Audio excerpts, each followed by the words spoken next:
ratio of the control group was 20, and the Mediterranean group, it was 4.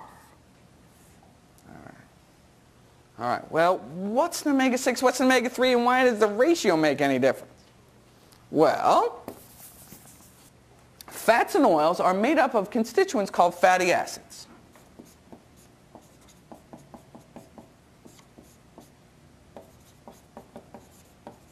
And you know there are 3 types of fatty acids. There are the so-called saturated fats. And you know the saturated fats are what's found, fats are solid at room temperature. So these are like lard, tallow, the butter fat, these are the animal fats. And also some of the tropical oils like coconut oil and palm kernel oil. And these are bad for you. Bad. And the second type of fatty acids are the so-called monounsaturated fats. And you know, monounsaturated fats are what's found in nuts, avocados, olive oil, and canola oil. And these are liquid at room temperature, kind of semi-solid in the fridge. You know, your olive oil gets a little semi-solid in the fridge. And then the third type are the so-called polyunsaturated fatty acids. These are liquid at both room temperature and in the fridge.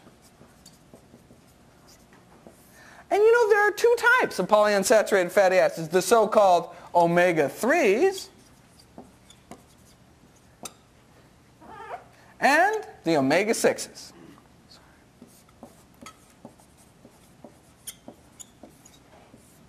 Omega-3s are found in dark leafy greens, walnuts, hemp seeds, flax seeds, and flaxseed oil. Omega-6s, on the other hand, are found predominantly in cottonseed oil, corn oil, safflower oil, and sunflower oil.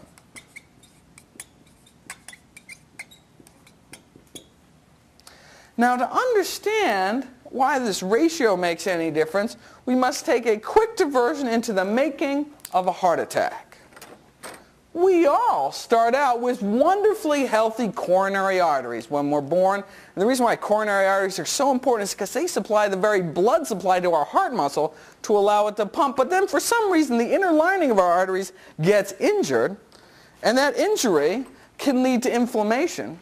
And that inflamed area of the arteries can lead to the buildup of oxidized cholesterol.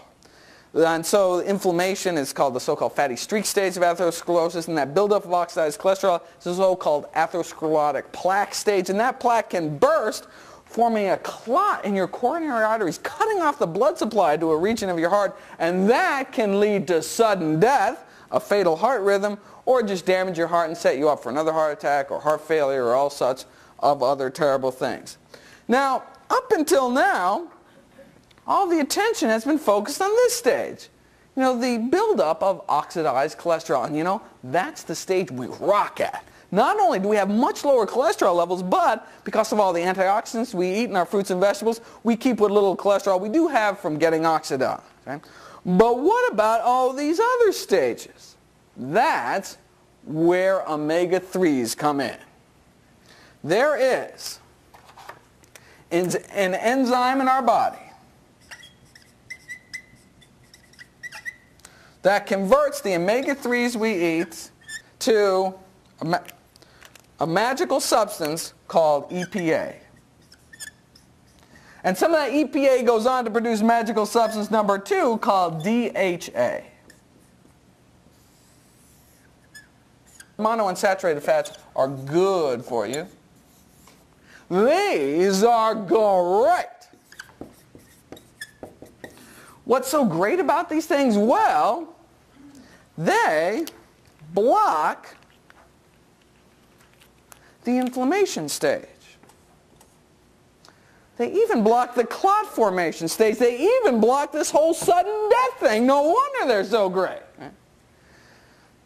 Omega-6s, on the other hand, use this exact same enzyme to produce a substance called AA. And you know, AA is not so great.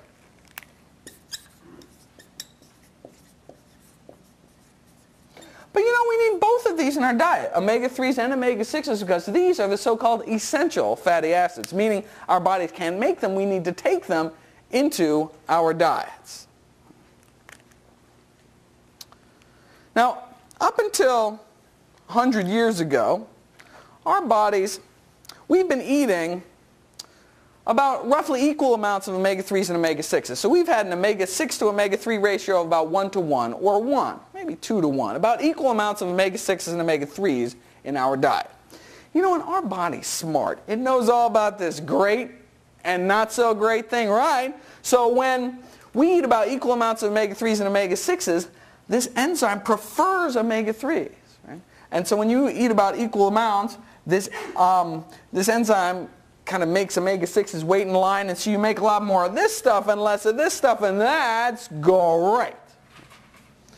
But then, about 100 years ago, things started to change. Guys with names like Wesson developed all sorts of new ways to industrially produce cooking oils like cottonseed oil, which are just loaded with omega-6s. Now, when you start, and so over the last 100 years, our omega-6 to omega-3 ratio has been rising. We've been eating more and more foods containing things like cottonseed oil and corn oil. And so we've been really flooding our system with omega-6s. And although this enzyme does like omega-3s better when you just swamp your body with omega-6s, this poor enzyme is overwhelmed, makes the omega-3s wait in line, and you make a lot more of this stuff and less of this stuff, and that's, not so great. Well, what's not so great about this AA stuff, or arachidonic acid? Well, it actually goes on in our body to produce inflammation. In fact, this is actually how aspirin works. Aspirin blocks our body's ability to produce inflammation from the omega-6s we eat in our diet.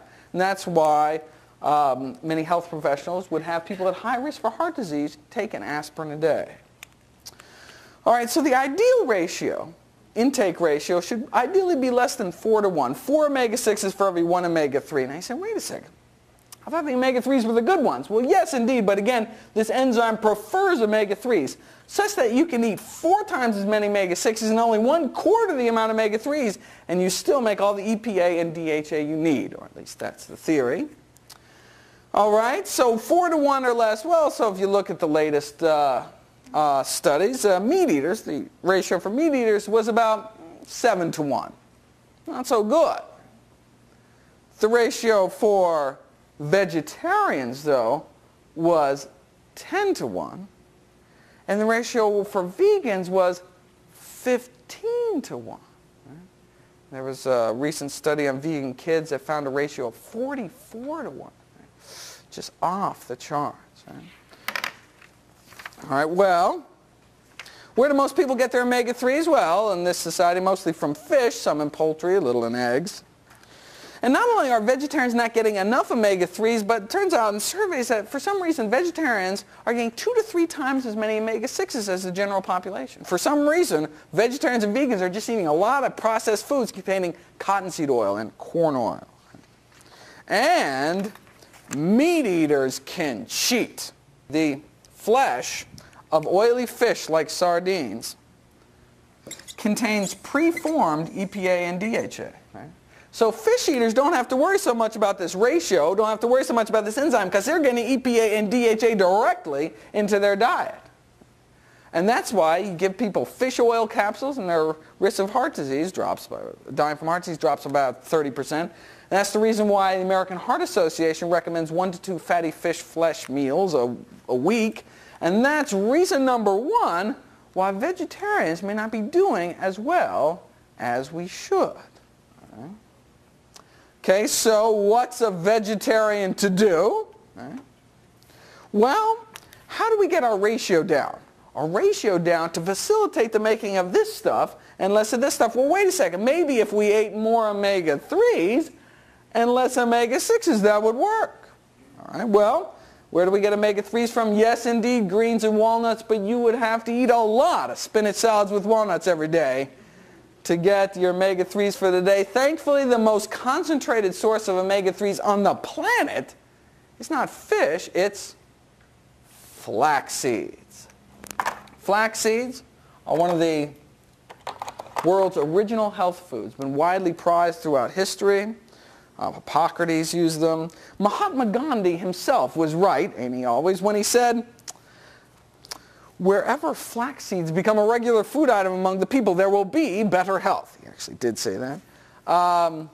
For more up-to-date reference, the alternative medicine guru, Dr. Andrew Weil, has stated that if you just make a single change to your diet, if you